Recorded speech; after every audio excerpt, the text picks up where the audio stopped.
Hello everyone, कैसे हैं आप सब लोग। आई होप आप अपनी प्रिपरेशन बहुत अच्छे से कर रहे होंगे। और आज हम एक नया सब्जेक्ट शुरू करने वाले हैं, फार्माकोलॉजी। फार्माकोलॉजी आपके different competitive exam, pharmacist exam, सबसे ज्यादा सवाल यहां से बनते हैं। हम इस सब्जेक्ट को दोनों लैंग्वेज में कवर करेंगे, आपके इंग्लिश लैंग्वेज में भी और हिंदी लैंग्वेज में।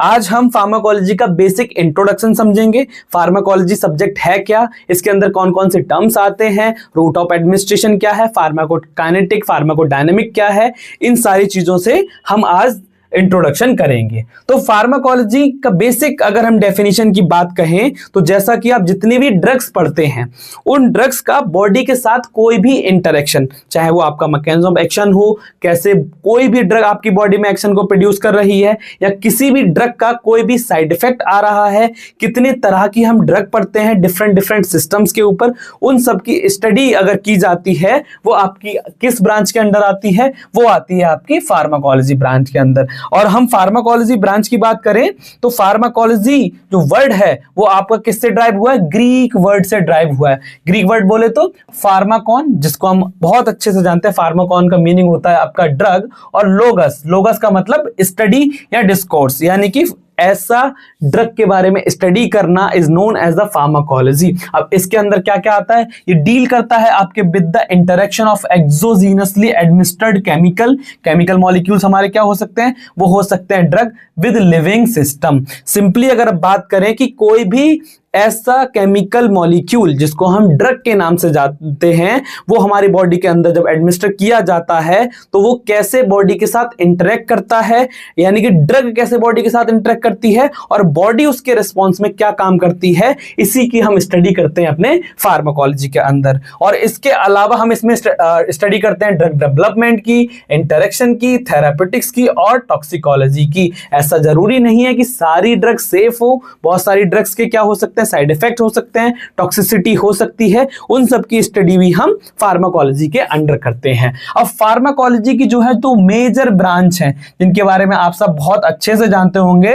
फार्माकोकाइनेटिक और फार्माकोडायनेमिक। जैसा कि इनका नाम इंडिकेट करता है, फार्माकोडायनेमिक, डी फॉर ड्रग, यानी कि what drug does to the body, यानी कि बॉडी के अंदर ड्रग क्या क्या इफेक्ट करती है, ड्रग का मैकेनिज्म ऑफ एक्शन कैसा है, ड्रग आपकी बॉडी के अंदर कैसे रिएक्ट कर रही है, वो सारी की सारी चीजें हम किस में पढ़ते हैं, फार्माकोडायनेमिक में पढ़ते हैं। सिमिलरली अगर हम बात करें फार्माकोकाइनेटिक के बारे में, के स्टैंड्स फॉर काइनेसिस, यानी कि मूवमेंट। तो मूवमेंट का क्या मतलब है यहां पर, कि what body does to the drug. आपने ड्रग कंज्यूम की और बॉडी ने उसके रेस्पॉन्स में क्या क्या इफेक्ट शो किए, प्रेजेंट किए, जिनको हम मेजर कैटेगराइज करते हैं आपकी एडीएमई के प्रोसेस से। एडीएमई बोले तो एब्जॉर्प्शन, डिस्ट्रीब्यूशन, मेटाबॉलिज्म और एक्सक्रीशन। और सिंपल हम समझे, थोड़ा बहुत इसके हिस्ट्री के बारे में जान लेते हैं। तो रुडोल्फ वुचिम जो थे, उन्होंने पहला इंस्टीट्यूट ऑफ फार्माकोलॉजी खोला था 1847 में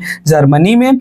ओसवाल्ड स्मीडवर्ग को हम जानते हैं फादर ऑफ फार्माकोलॉजी के नाम से, एक्चुअली इनको हम जानते हैं मॉडर्न फार्माकोलॉजी के फादर ही जाने जाते हैं। एमएल सरोफ को हम जानते हैं father of pharmacy education in India. और सर रामनाथ चोपड़ा, इनको हम जानते हैं father of pharmacology and experimental pharma in India के अंदर।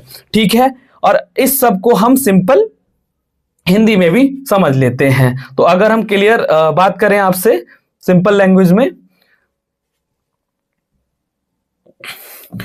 तो आपका हिंदी में फार्माकोलॉजी का क्या अर्थ है, ये ग्रीक शब्द से बना है आसान भाषा में। जब भी हम कोई भारी केमिकल शरीर में डालते हैं तो बॉडी उसके साथ में कैसे इंटरेक्ट करती है, इसको हम फार्माकोलॉजी बोलते हैं। डायनेमिक में ड्रग शरीर में जाकर क्या करती है, उसका मैकेनिज्म ऑफ एक्शन कैसा है, क्या साइड इफेक्ट आ रहा है, यानी कि अल्टीमेटली ड्रग का रेस्पॉन्स या इफेक्ट बॉडी के अंदर। सिमिलर यहां पर फार्माकोकाइनेटिक की बात करें तो फार्माकोकाइनेटिक का कहने का मतलब शरीर के अंदर वो ड्रग, शरीर ड्रग के साथ में क्या क्या कर सकता है। जैसे हम एडीएमई से याद रखते हैं, बॉडी ड्रग को कैसे एब्जॉर्ब करती है, बॉडी के अंदर ड्रग कैसे एब्जॉर्ब होती है, कैसे फैलाती है, डिस्ट्रीब्यूट करती है, कैसे उसको पचाती है, मेटाबॉलिज्म करती है, और कैसे बॉडी ड्रग को बाहर निकालती है, वो आपका एक्सक्रीशन के अंडर में आता है।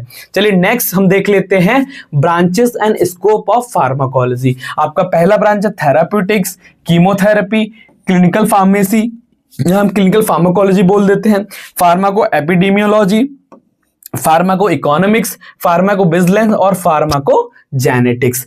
थेरापेटिक्स की अगर हम बात करें तो थेरापेटिक्स का सिंपल मीनिंग होता है art of healing. Art of healing यहां पर कहने का क्या मतलब है कि यहां सिंपल समझिए, बीमारियों से बचना और उनका इलाज करना कम्स अंडर द थेरापेटिक्स। ठीक है, use of drug in prevention and treatment of disease, यानी कि फार्माकोथेरापेटिक्स हम इस पर्टिकुलर ब्रांच को बोलते हैं। नेक्स्ट हम बात करें chemotherapy.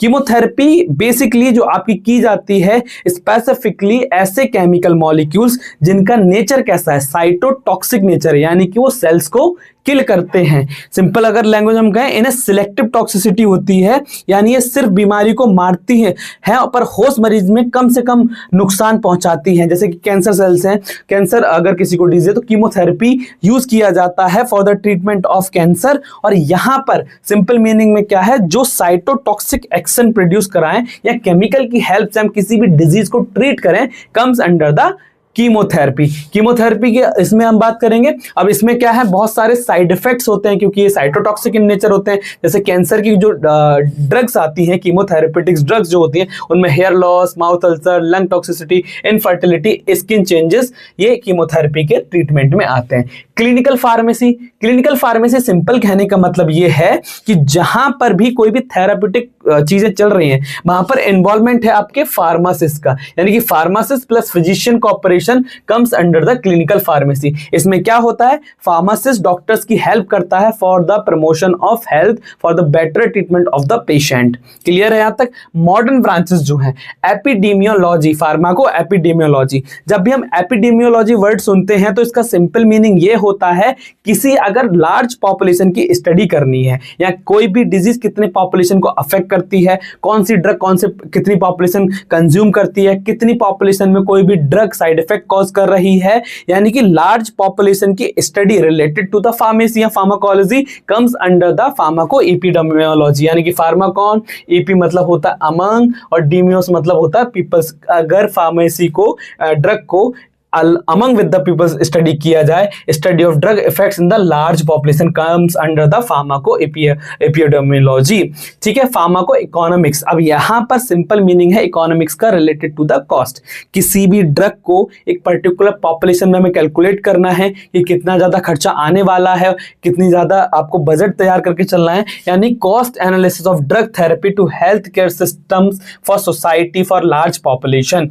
Pharmaco vigilance, pharmacovigilance का सिंपल मीनिंग होता है, विजिलेंस का सिंपल मीनिंग होता है टू कीप वॉच। जब ड्रग मार्केट में आ जाती है, यानी कि वो क्लिनिकल ट्रायल्स को पास कर लेती है और एग्जिस्टिंग जो ड्रग है मार्केट में, उनके ऊपर नजर रखना कि उन ड्रग्स का कोई भी ऐसा स्पेसिफिक हार्मफुल एडीआर या साइड इफेक्ट तो नहीं आ रहा है, और उसको रिपोर्ट करना वो आता है आपका फार्माकोविजिलेंस में। इसका सिंपल मीनिंग क्या होता है, आप एडीआर का डिटेक्शन करेंगे, असेसमेंट करेंगे और उससे प्रिवेंशन करेंगे जितनी भी ADR related to the drug आ सकते हैं। सिंपल मीनिंग है आपके फार्माकोविजिलेंस का। फार्माकोजेनेटिक्स क्या होता है, फार्माकोजेनेटिक्स कहने का मतलब है जो भी disease related to the gene genetic material से रिलेटेड, जीन से रिलेटेड, डीएनए से रिलेटेड, आरएनए से रिलेटेड है, यानी कि जेनेटिक फैक्टर्स का इन्वॉल्वमेंट इन्फ्लुएंस कर सकता है ड्रग के रिस्पॉन्स में, अदर ड्रग डिजीज कॉजिंग में, या हम डायरेक्टली कह रहे हैं सिंपल मीनिंग में ड्रग इन्फ्लुएंस होती हैं via the genetic material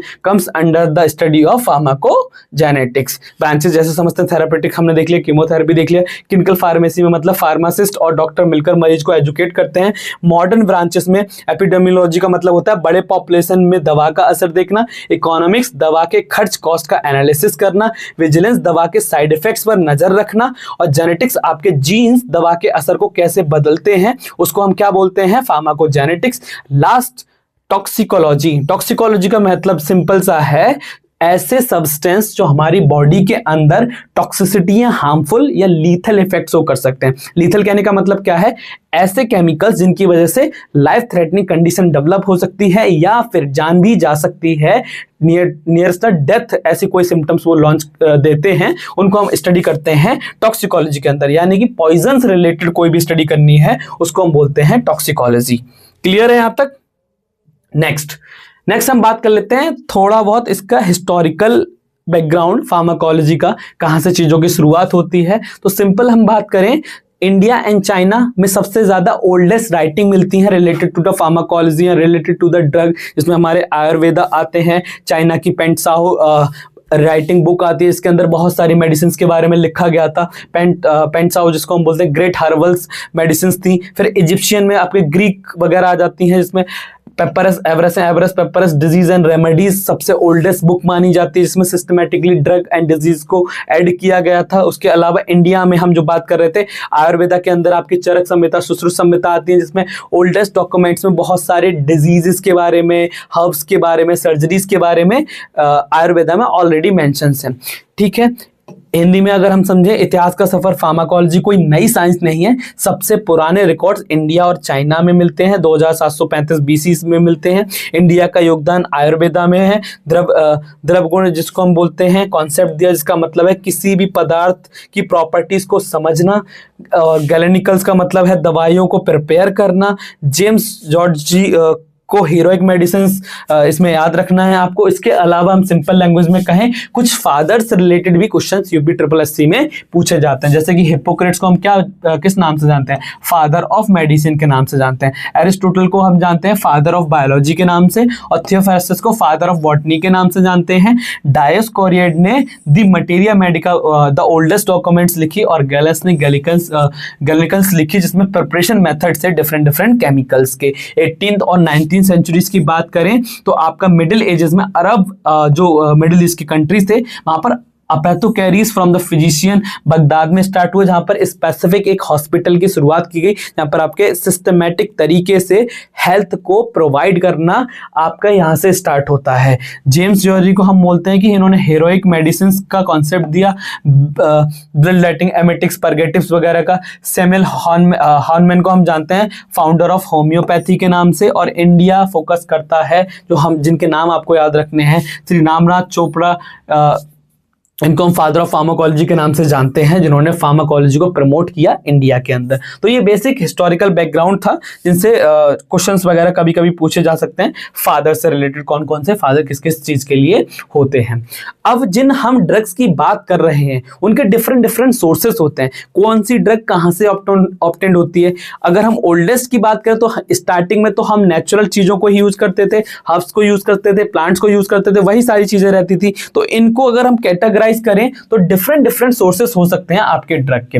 drugs जो वर्ड है वो आपका फ्रेंच से ओरिजिनेट हुआ है। ड्रग शब्द कहां से आया है, ये आपका फ्रेंच शब्द से आया है, जिसको हम ड्रग से बना है, जिसका मतलब होता है सूखी जड़ी बूटियां, यानी कि ड्राई हर्ब्स। WHO की डेफिनेशन माने, ऐसा substance used to modify, explore physiological system और pathological state for the benefit of the recipients known as a drug.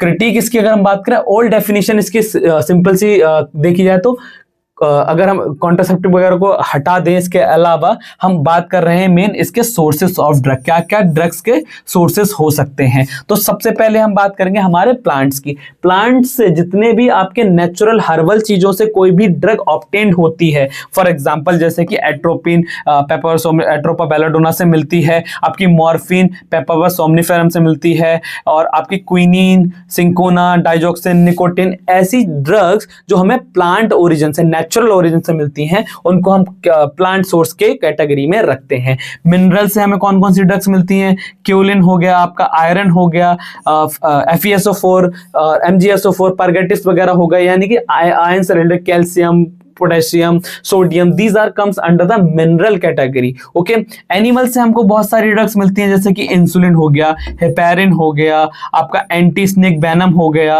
Hormones जैसे growth hormone, FSH, LH, prolactin, यानी कि एनिमल्स से ओरिजिन जो भी हमारी ड्रग्स रहेंगी उनको हम एनिमल कैटेगरी में रखते हैं। माइक्रोबियल से मोस्टली हमारी एंटीबायोटिक्स जैसे पेनिसिलिन, क्लोरामफेनिकॉल, जितने भी हम माइक्रोबियल कल्चर करके मेडिसिन बनाते हैं वो आपके माइक्रोब्स कैटेगरी में आती हैं। इसके अलावा सिंथेटिक और सेमी सिंथेटिक, जिनको हम लैब में सिंथेसाइज करते हैं बाय द केमिकल मेथड, जैसे कि हमारे बारबिचुरेट्स हो गए, पैरासीटामोल हो गए, एम्पिसिलिन हो गए, ये comes under the synthetic category. इसके अलावा बायोटेक्नोलॉजी से हम बहुत सारी ड्रग्स बनाते हैं, जिसमें आपके मोनोक्लोनल एंटीबॉडी हो गई, ठीक है, वो सारी की सारी कैटेगरी में आती हैं, ओमालिजुमैब वगैरह जिनके एग्जाम्पल हो सकते हैं। ये आपकी बायोटेक्नोलॉजी से ड्रग्स बनाए जाते हैं। कुछ बायोलॉजिकल ड्रग्स भी आती हैं जिसमें हम बायोलॉजिकल कैटेगरीज में रखते हैं, जिसमें एंजाइम्स वगैरह को इंक्लूड कर लेते हैं, डायरेक्टली थेरेपी में यूज करते हैं, वो आपके बायोलॉजिकल कैटेगरीज में आती हैं। ये डिफरेंट सोर्सेज हैं आपके किसके, ड्रग्स के, तो ये भी आपको याद रखने हैं। क्लियर है। नेक्स्ट बात कर लेते हैं the concept essential drug and pharmacopoeias. Essential list of drugs जिसको हम इजीली समझ सकते हैं। तो इसेंशियल ड्रग कॉन्सेप्ट कहां से स्टार्ट होता है? आपका WHO ने 1997 में आपका एक बताया था कि ऐसी मेडिसिन जो एक पर्टिकुलर प्रायोरिटी पॉपुलेशन को या जो हेल्थ केयर नीड होती है किसी भी पॉपुलेशन की उसको सेटिस्फाई कर पाए। सिंपल मीनिंग में ये कहें कि ऐसी set of list of medicine या अवेलेबिलिटी ऑफ द मेडिसिन जो कि एक पर्टिकुलर पॉपुलेशन की नीड को सेटिस्फाई कर पाए, जिससे कि हेल्थ को कवर किया जा सके, easily health care facilities provide करी जा सके और उन पर्टिकुलर ड्रग्स की जो कैटेगरी है उनको प्रॉपर अवेलेबल रखा जाए फॉर द पॉपुलेशन, क्योंकि वो नेसेसिटी है उन ड्रग्स की for maintaining the health of the public. Clear है यहाँ पे। अब सिलेक्शन क्राइटेरिया इनका क्या होता है कि evidence of efficacy and safety, cost effectiveness, public health relevance, जो ड्रग्स हैं पब्लिक की हेल्थ से कैसे रिलेवेंट करती हैं, अवेलेबिलिटी रूल्स क्या है, ये आपकी ऑल टाइम अवेलेबल रहनी चाहिए, एडिक्वेट अमाउंट में रहनी चाहिए क्योंकि इनकी नीड कभी भी पड़ सकती है for maintaining the health of population, in appropriate doses form में होनी चाहिए और एट अफोर्डेबल प्राइस में होनी चाहिए जिससे कि आम जनता भी उनको खरीद पाए। और कॉन्टेक्स्ट सिंपल सा समझे, एसेंशियल का मतलब होता है इंपॉर्टेंट, जो कि बहुत ज्यादा जरूरी होता है, वेरीज बाय द कंट्री। जैसे कि एसेंशियल कुछ कंट्रीज के लिए अलग हो सकता है। अब जिसमें क्या है कि जो आपका न्यूजीलैंड है वहां पर स्नेक फ्री कंट्री है, तो वहां पर एंटी वेनम या anti snake venom not essential है, क्योंकि वहां पर जब स्नेक होते ही नहीं है तो उस पर्टिकुलर कैटेगरी को रखने का क्या मतलब है। तो अलग अलग कंट्रीज में एसेंशियल लिस्ट ऑफ मेडिसिन अलग अलग तरीके की हो सकती है। ठीक है। फार्माकोपिया क्या होती है? फार्माकोपिया को सिंपल हम समझें, ऑफिशियल पब्लिकेशंस होते हैं listing of medication, preparation and chemical properties की। फर्स्ट इंडियन फार्माकोपिया 1955 में आई थी। अदर जैसे कि ब्रिटिश फार्माकोपिया हो गया, यूनाइटेड स्टेट फार्माकोपिया हो गया, अलग अलग फार्माकोपियाज होती हैं जिनके अंदर सारी की सारी ड्रग की प्रिपरेशन की लिस्ट और ड्रग की प्रॉपर्टीज मेंशन्ड होती हैं। क्लियर है यहाँ तक? स्टडी नोट में हम सिंपल समझे एसेंशियल ड्रग्स क्या है। एसेंशियल ड्रग्स WHO के अकॉर्डिंग ये वो दवाइयां हैं जो जनता की प्राथमिक स्वास्थ्य जरूरतों, प्रायोरिटी हेल्थ केयर की नीड्स को फुलफिल करती हैं। इन्हें कैसे चुना जाता है? इन्हें चुना जाता है, ये सेफ होनी चाहिए, सस्ती होनी चाहिए और बड़े पैमाने पर पब्लिक के काम आनी चाहिए। कॉन्टेक्स्ट नोट जो जैसा कि हमने आपको बताया, एसेंशियल की लिस्ट हर देश के लिए अलग अलग होती है, क्योंकि न्यूजीलैंड में सांप नहीं होते तो वहाँ एंटी स्नेक वेनम की कोई जरूरत नहीं है। लेकिन ऐसी कंट्री जैसे अफ्रीका जैसी कंट्री जहां पर बहुत ज्यादा स्नेक वगैरह होते हैं तो उस पर्टिकुलर जगह पर उनका जो एसेंशियल लिस्ट ऑफ मेडिसिन है वहां पर ये मैंडेटरी क्राइटेरिया होता है कुछ स्पेसिफिक ड्रग्स का।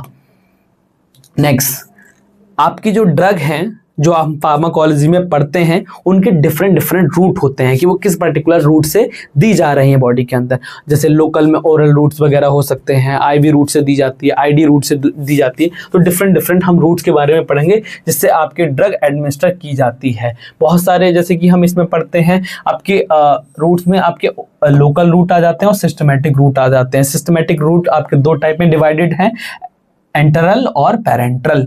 अब लोकल रूट्स की अगर हम बात करें तो डायरेक्टली अगर टॉपिकल स्किन पर कोई भी ड्रग जो है अप्लाई की जा रही है वो टॉपिकल या इसके रूट हम इसको कहेंगे, जैसे कि स्किन के ऊपर ऑइंटमेंट, म्यूकोसल मेम्ब्रेन में गार्गल्स वगैरह, आई और ईयर नोज ड्रॉप्स वगैरह comes under the topical route. Bronchi में अगर इनहेलर्स वगैरह हैं, सॉल्ब्यूटामॉल जैसे कि डायरेक्ट हम ब्रोंकल एडमिनिस्टर कर रहे हैं उसको, तो वो ब्रोंकियल रूट से दिए जाएंगे। डीपर टिश्यू जैसे कि इंट्रा आर्टिकुलर कोई इंजेक्शन दिया जा रहा है बिटवीन द जॉइंट्स, वो आता है आपका इंट्रा आर्टिकुलर रूट के थ्रू। इंट्राथिकल रूट होता है जिसमें स्पाइनल कॉर्ड में दिया जाता है ड्रग, जैसे कि lignocaine, amphotericin B। Retrobulbar behind the eye wall अगर आपको ड्रग एडमिनिस्टर करनी है तो उसको हम बोलते हैं रेट्रोवर्बल रूट। हाइड्रोकॉर्टिसोन एसीटेट का एग्जांपल हम इंक्लूड करते हैं। आर्टीरियल सप्लाई, डायरेक्ट आपकी आर्टरीज में ड्रग को एडमिनिस्टर किया जाए, जैसे कि एंजियोग्राफी कॉन्ट्रास्ट करने के लिए anti cancer for limb malignancy, ये ड्रग्स इसके अंडर में आती हैं। सिंपल अगर इसको हम हिंदी में भी समझें, दवा किस रास्ते से दें यह तय होता है इस दवा की कंडीशन कैसी है, वो सॉलिड है, लिक्विड है, मरीज की हालत कैसी है, ये भी देखना पड़ता है जब भी कोई दवा दी जाती है। तो ये फैक्टर्स हो सकते हैं जो क्या कर सकते हैं, रूट ऑफ एडमिनिस्ट्रेशन को अफेक्ट कर सकते हैं। क्लियर है यहाँ तक? लोकल रूट्स का मतलब है जहां तकलीफ दवा सीधे नहीं लगाना होता, ये खून या सिस्टमेटिक सर्कुलेशन में नहीं जाती, सुपरफिशियली स्किन के ऊपर आती है, वो टॉपिकल रूट, स्किन पर मलहम जैसे ऑइंटमेंट लगाना या गरारे करना, गार्गल्स करना। ब्रोंकाई फेफड़ों की नालियों में सीधे इनहेलर लेना, ये आपके ब्रोंकस में डीपर टिश्यू में जोड़ों के बीच में इंट्रा आर्टिकुलर रीढ़ की हड्डी के बीच में थीकल या आंखों के पीछे सीधा इंजेक्शन देना behind the eye wall. Arterial supply, किसी एक अंग लिम्ब के कैंसर में सीधा उसकी आर्टरीज में दवा डालना, ये अलग अलग रूट आते हैं। क्लियर है? नेक्स्ट हम बात कर लेते हैं जैसे कि आपका सिस्टमैटिक रूट, जहां पर ड्रग डायरेक्टली आपके ब्लड सर्कुलेशन में जाएगी, उसको हम सिस्टमैटिक रूट कहते हैं। जैसे कि आपका ओरल, ये आपके सिस्टमैटिक फंक्शंस में जा रही है। सबसे ज़्यादा ड्रग्स ओरल रूट से ही दी जाती हैं, सॉलिड की जाती हैं। फॉर एग्जांपल हम पैरासीटामोल को भी ले सकते हैं, नॉरफ्लॉक्सासिन को भी ले सकते हैं। अब इसके डीमेरिट्स और मेरिट्स की बात कर लेते हैं। ओरल रूट्स मेनली हम सबसे ज़्यादा सेफर रूट मानते हैं। सेफ होता है, कन्वीनियंट होता है, पेनलेस होता है, इकोनॉमिकल होता है, सेल्फ मेडिकेशन पॉसिबल होता है आपके ओरल रूट में। बट प्रॉब्लम डीमेरिट्स में क्या है, स्लो एक्शन होता है, फर्स्ट पास मेटाबॉलिज्म होता है, इरिटेटिंग ड्रग्स हो सकती हैं, टेस्ट से रिलेटेड क्या हो सकता है, nausea, vomiting, not for unconscious और इमरजेंसी पेशेंट्स के लिए सेफ रूट नहीं है। अब बात कर लेते हैं सबलिंगुअल, यहाँ पर बीनीथ द टंग आपको ड्रग रखेंगे, जैसे नाइट्रोग्लिसरीन की रहती है। बक्कल, चीक्स और गम्स के बीच में आप ड्रग को रखेंगे, वो रूट्स आपके आ जाते हैं। जैसे कि नाइट्रोग्लिसरीन एग्जाम्पल हो जाएगा इसका, ब्यूप्रेनॉर्फिन इसका एग्जाम्पल हो जाएगा। इसका मेरिट्स का एडवांटेज यानी कि रैपिड एब्जॉर्प्शन होता है, मिनट्स में बाईपास कर देता है ये लीवर को, यानी कि इसका फर्स्ट पास मेटाबॉलिज्म नहीं होता। लेकिन small dose only, bitter taste और इरिटेंट है तो हम उन ड्रग्स को नहीं ले सकते। इसके अलावा रेक्टल रूट यानी कि रेक्टल कैविटीज में ड्रग को दिया जाए, जैसे कि सपोजिटरीज और एनिमाज आते हैं। एग्जाम्पल के तौर पर हम समझे डेल्कोलेक्स वगैरह, डाइजीपाम्स फॉर किड्स के लिए दी जाती है। मेरिट्स एडवांटेज क्या, useful for unconscious and vomiting patients के लिए, लोकल इफेक्ट के लिए बेस्ट रहते हैं आपके कौन से, सपोजिटरीज वगैरह और रेक्टल रूट। डीमेरिट्स का embarrassing irregular absorption, rectal inflammation की कंडीशन डेवलप हो सकती है इन सारे रूट से। सिंपल हिंदी में भी मतलब है, एंटरनल का मतलब है कि एंटरल शब्द आंतों इंटेस्टाइन गट के लिए इस्तेमाल होता है। दवा पेट और आंतों से होकर खून में जाती है, जो कि आपके कैसे हैं, सिस्टमैटिक रूट के अंदर आते हैं। ओरल की हम बात करें, मुंह से खाना सबसे आसान तरीका है, लेकिन इसमें टाइम लगता है और लीवर दवा का कुछ हिस्सा नष्ट कर देता है, जो कि हम मेटाबॉलिज्म में इसके साइड इफेक्ट्स या फिर डीमेरिट्स में देख चुके हैं। सबलिंगुअल, जीभ के नीचे, यहाँ दवा सीधे खून में एब्जॉर्ब हो जाती है। रैपिड एक्शन, ये लीवर को बाईपास कर देती है, जैसे कि हार्ट अटैक की कंडीशन में नाइट्रोग्लिसरीन को देते हैं। रेक्टल रूट, मल द्वार के द्वारा ड्रग को एडमिनिस्टर करना। अगर मरीज उल्टी कर रहा है या बच्चा दवा नहीं खा रहा है तो ये रूट काम आता है आपका रेक्टल रूट। नेक्स्ट हम बात कर लेते हैं सिस्टमैटिक रूट, जो आपकी पेरेंट्रल कैटेगरी के अंदर आते हैं। डायरेक्टली इंजेक्शन हम देते हैं, जिसमें डायरेक्ट ड्रग आपके सिस्टमैटिक सर्कुलेशन में एडमिनिस्टर कर दी जाती है। उन ड्रग्स की आपकी 100% बायोअवेलेबिलिटी भी होती है, जैसे कि आईवी रूट आपका, वोलस और इन्फ्यूजन वाला रूट होता है आपका आईवी रूट। हम सिंपल सा आपके इसमें बात करें, अब इनके कुछ कुछ एंगल बहुत ज़्यादा इंपॉर्टेंट होते हैं। तो आपका जितना आईवी वाला रूट होता है इंट्रावीनस, जिसमें 100% बायोअवेलेबिलिटी होती है ड्रग की, क्योंकि यहाँ पर ड्रग डायरेक्टली आपके सिस्टमैटिक सर्कुलेशन में एडमिनिस्टर कर दी जाती है, वो आपका 25 डिग्री एंगल पे दिया जाता है। लार्ज वॉल्यूम पॉसिबल होता है, इमरजेंसी यूज के लिए सबसे ज़्यादा यूज होता है। डीमेरिट्स इसके क्या है, स्ट्रिक्ट एसेप्टिव नीडल चाहिए, पेनफुल एनाफाइलेक्सिस रिस्क होता है, नेक्रोसिस इफ एक्स्ट्रा वेकेशन होता है इसमें, तो ये प्रॉब्लम कॉज कर सकता है। इंट्रामस्कुलर यानी कि लार्ज मसल्स में डायरेक्टली आपका अगर दे दिया जाए तो उन ड्रग्स को हम इंट्रा आईएम रूट से कहते हैं, जैसे कि आपका डेल्टॉइड हो गया, ग्लूटेस हो गया, बेस्टस लेटस मसल हो गया। इसमें मेनली वैक्सीन्स को एडमिनिस्टर किया जाता है वाया द आईएम रूट। अब ये 90 डिग्री के एंगल पर ड्रग आपकी दी जाती है। Merits can deport preparation possible, testosterone hormonal related drugs वगैरह भी इसमें दी जाती है। रिलायबल एब्जॉर्प्शन होता है। डिमेरिट्स में एब्सेसिस रिस्क रहता है, इसमें नर्व डैमेज हो सकती है, वॉल्यूम लिमिट कर दी जाती है वॉल्यूम को। हिंदी में समझ लेते हैं, पेरेंट्रल का मतलब होता है पार, यानी कि बियॉन्ड द एंटरनल रूट, इंटेस्टाइन के अलग से, उसके बियॉन्ड में अगर कोई ड्रग दी जाती है वो आपका पेरेंटल रूट में आती है। वह तरीका जो आंतों को बाईपास करके सीधा टिश्यू या खून में दिया जाए, जैसे इंजेक्शंस वगैरह। इंट्रावीनस नसों में दवा सीधे खून में जाती है, इसलिए 100% असर होता है, बायोअवेलेबिलिटी होता है और तुरंत काम करती है। इमरजेंसी कंडीशन के लिए बेस्ट है। नुकसान यह है कि अगर दवा नस के बाहर एक्स्ट्रा वेसिजन चली गई तो आसपास का टिश्यू सड़ नेक्रोसिस कर सकता है। इंट्रामस्कुलर मांसपेशियों में ड्रग दी जाती है, इसे बड़ी मसल्स में लगाया जाता है, जैसे हम दवा को लंबे समय तक धीरे धीरे रिलीज होने के लिए डिपोर्ट प्रिपरेशन कर सकते हैं। नुकसान यह है कि गलत लगने पर नर्व डैमेज या गांठ बन सकती है।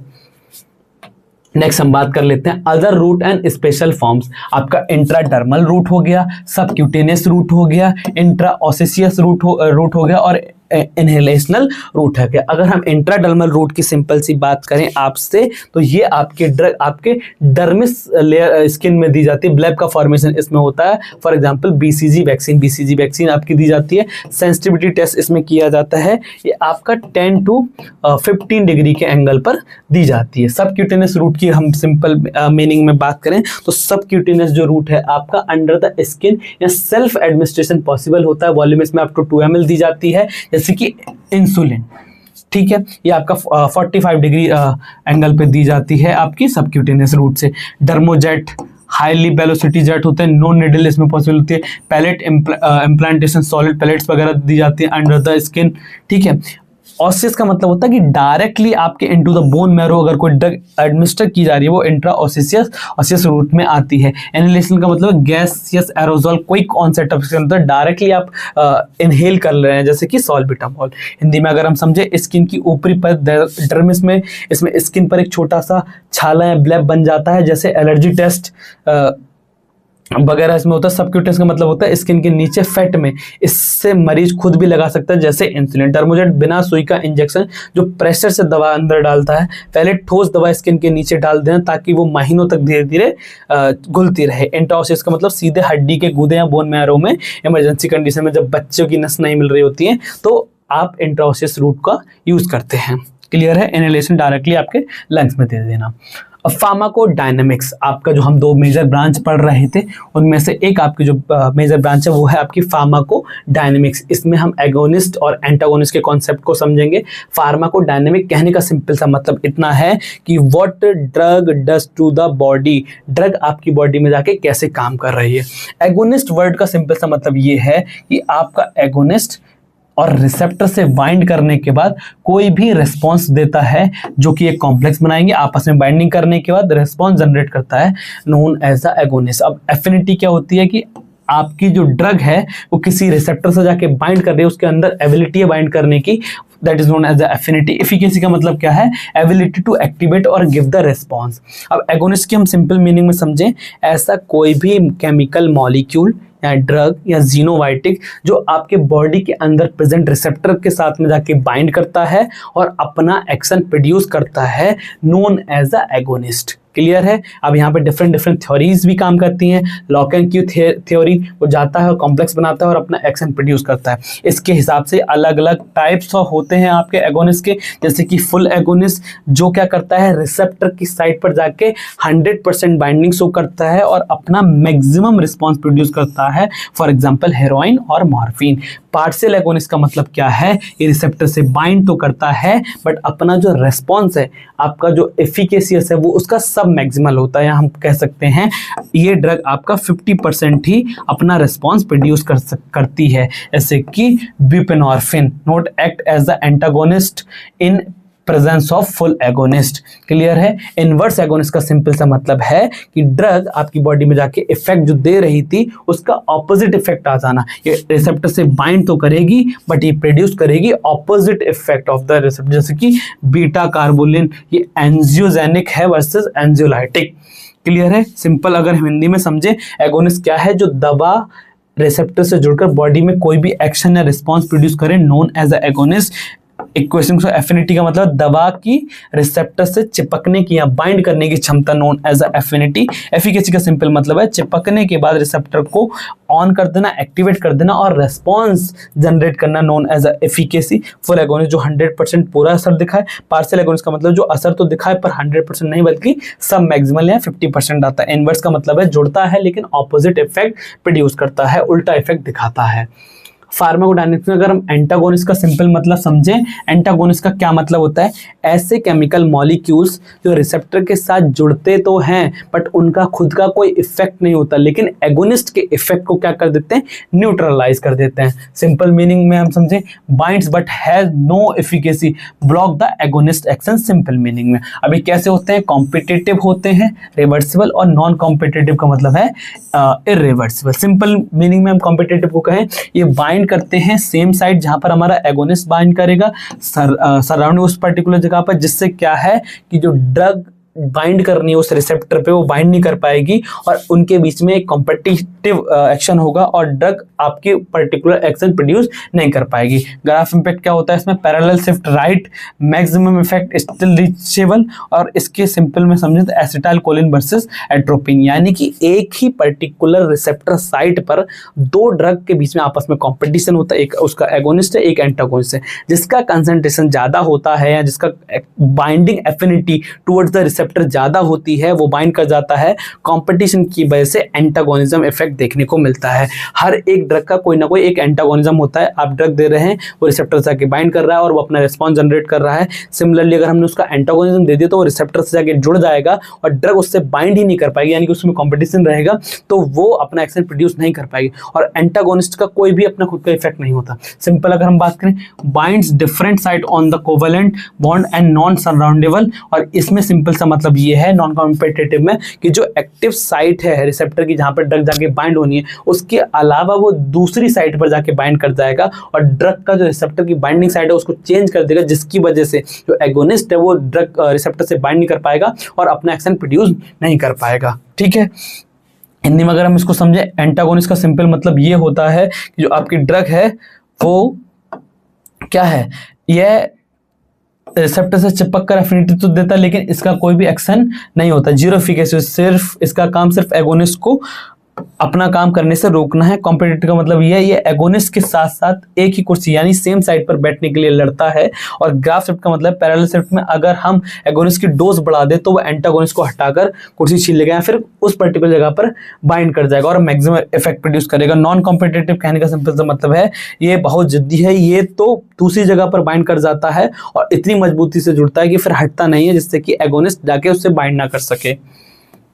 नेक्स्ट हम बात करते हैं antagonism types and spare receptors क्या होते हैं। आपके जैसे कि एंटागोनिज्म है, इनके डिफरेंट टाइप्स होते हैं। फिजियोलॉजिकल एंटागोनिस्ट यानी कि फिजियोलॉजिकल फंक्शंस में दो ड्रग आपस में फिजियोलॉजिकल रिस्पॉन्स को चेंज कर दे, comes under the physiological antagonist. जैसे कि टू ड्रग है, opposite action on a different receptor.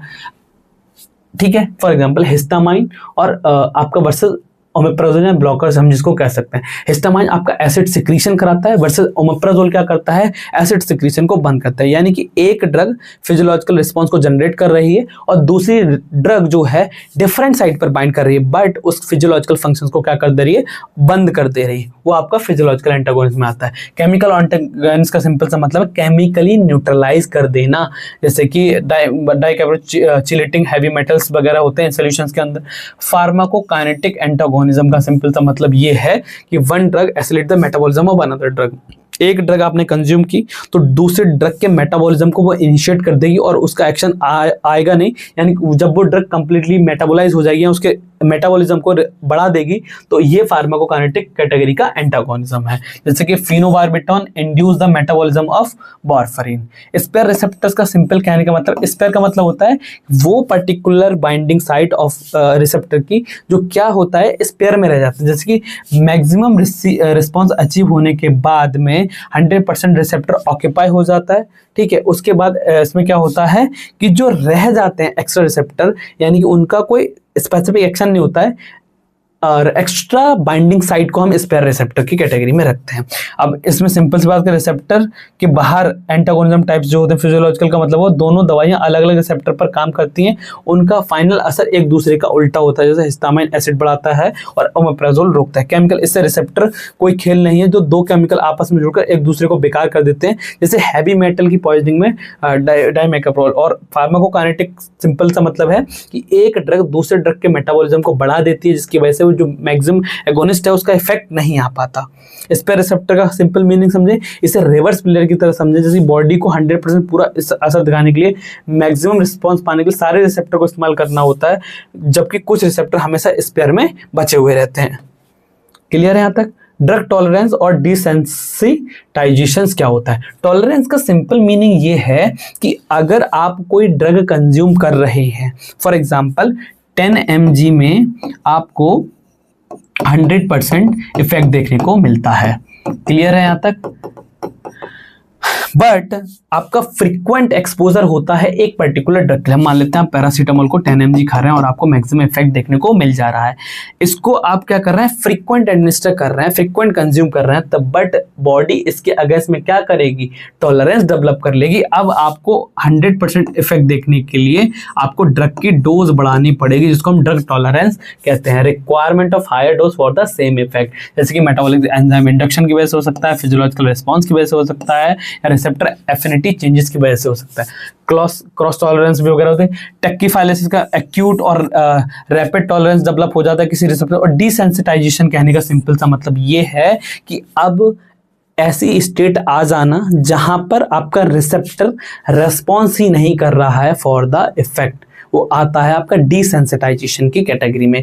ठीक है, सिंपल हिंदी में हम समझ लेते हैं, दवा की आदत पड़ना, जब बार बार दवा लेने से शरीर उसका आदी हो जाए और वही असर पाने के लिए आपको ज्यादा डोज लेनी पड़े, उसको हम टॉलरेंस कहते हैं। मेटाबॉलिक में आपका लिवर दवा को बहुत जल्दी तोड़ने या एंजाइम इंडक्शन लगता है। फिजियोलॉजिकल आपके रिसेप्टर की सेंसिटिविटी कम हो जाती है। क्रॉस टॉलरेंस का मतलब सिंपल सा है, अगर आपको एक चीज की आदत है जैसे अल्कोहल, तो उसी कैटेगरी की दूसरी दवा बेंजोडाइजापिन भी आपके ऊपर काम नहीं करेगी। यानी कि एक कैटेगरी की ड्रग जो आपके बॉडी के अंदर ऐसा इफेक्ट प्रोड्यूस करती है, अल्कोहल की वजह से सेडेशन होता है, तो उसका सिमिलर एजेंट जैसे बेंजोडाइजापिन सेडेटिव ड्रग है, वो उसके बॉडी जब टॉलरेट कर चुकी है, तो अल्कोहल कंजप्शन वाले पर्सन्स को बेंजोडाइजापिन उतना इफेक्ट प्रोड्यूस नहीं करेगी, क्योंकि एक पर्टिकुलर केमिकल की वजह से क्रॉस टॉलरेंस डेवलप हो चुका है। टैक्कीफाइलेसिस का मतलब है रैपिड टॉलरेंस। अगर टॉलरेंस बहुत तेजी से कुछ घंटों में ही आ जाए तो इस डोज को बढ़ाने से भी असर नहीं होता, उसको हम टैक्कीफाइलेसिस बोलते हैं। इडियोसिंक्रेसी सिंपल सा मतलब ये है कि एक लार्जर पॉपुलेशन में किसी एक पर्टिकुलर इंडिविजुअल के अंदर कोई यूनिक इफेक्ट देखने को मिलना,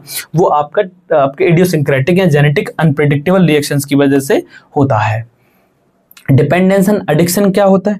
डिपेंडेंस का मतलब होता है कि बॉडी एक पर्टिकुलर ड्रग के ऊपर साइकोलॉजिकली डिपेंड हो जाती है, यानी कि जो फीलिंग ऑफ वेलबींग है उस ड्रग को कंज्यूम करने के बाद मिलती है, तो बॉडी क्या है, साइकोलॉजिकली समझती है कि उस ड्रग के कंज्यूम करने के बाद मुझे वो वेलबींग वाली फीलिंग आएगी, वो ड्रग की डिपेंडेंसी हो जाती है। जैसे कि विड्रॉल सिम्टम्स के ऊपर अगर हम प्रेडिक्टेबल सिंपल सी बात करें, अगर कोई ऐसा पर्सन है जो ओपियोइड कंज्यूम करता है, अब उस पर्टिकुलर पेशेंट को ओपियोइड के ऊपर डिपेंडेंसी हो जाएगी, उसकी बॉडी उस ड्रग के हिसाब से अपने अंदर फिजियोलॉजिकल चेंजेस करेगी और उस पेशेंट को क्या होगा, साइकोलॉजिकल डिपेंडेंस हो जाएगी। एडिक्शन का सिंपल सा कहने का मतलब ये है कि अब आप उस पर्टिकुलर ड्रग को क्रोनिकली यूज कर रहे हैं to elevate your mood, to elevate your feeling of wellbeing. यहाँ पर क्या है, क्रोनिक और रिलैप्सिंग ब्रेन डिजीज हो जाती है, जैसे ऑब्सेशन हो जाता है आपको, आपकी विल पावर कम हो जाती है, नेगेटिव कॉन्सिक्वेंसेस देखने को मिलते हैं।